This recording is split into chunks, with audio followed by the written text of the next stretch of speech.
அமாவாசையில் பிறந்தவர்கள் எப்படி இருப்பார்கள் தெரியுமா?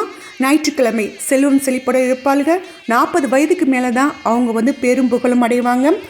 எந்த ஒரு செயலையும் சிறப்பாக முடிப்பீங்க. திங்கட்கிழமை அனைவரும் மதிக்கத்தக்க வாழ்க்கை வாழ்வீங்க. நகைச்சுவை மிக்கிறவராக இருப்பீங்க. செவ்வாய்க்கிழமை தன் கடமையை உழைப்பால் செஞ்சு முடிப்பீங்க. கடுமையாக உழைச்சா மட்டும்தான் வாழ்க்கையில் மிகுந்த முன்னேற்றம் அடைய முடியும். புதன்கிழமை என்பதை கல்விக்கு மிக்கவர்கள், அதாவது கல்வியில் சிறந்து விளங்குவீங்க.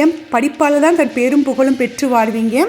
வியாழக்கிழமை மற்றவர்களுக்கு உதவி செய்யக்கூடியவராக இருப்பீங்க. தன்னக்கமுடையவராக இருப்பீங்க. தெய்வ வழிபாடு அவங்களுக்கு அதிகமாக இருக்கும். அது மட்டும் இல்லை, வாழ்க்கையில் முன்னேற்றம் அடைவீங்க. வெள்ளிக்கிழமை பார்த்தீங்கன்னா பேரும் புகழ்ச்சி பெற்றவர்களாக இருப்பீங்க. அனைவரும் போற்றும் வகைகளாக இருப்பீங்க. சனிக்கிழமை பிறந்தவங்க சிறந்த தந்திரவாதியாக இருப்பீங்க. அலட்சிய போக்கு கொண்டவர்களாக இருப்பீங்க. அனைவரும் அன்பாக இருப்பீங்க. நீங்கள் எந்த கிழமையில் பிறந்தீங்கன்னு சொல்லிட்டு கமெண்ட் பாக்ஸில் கமெண்ட் பண்ணுங்கள். தேங்க்ஸ் ஃபார் வாட்சிங்.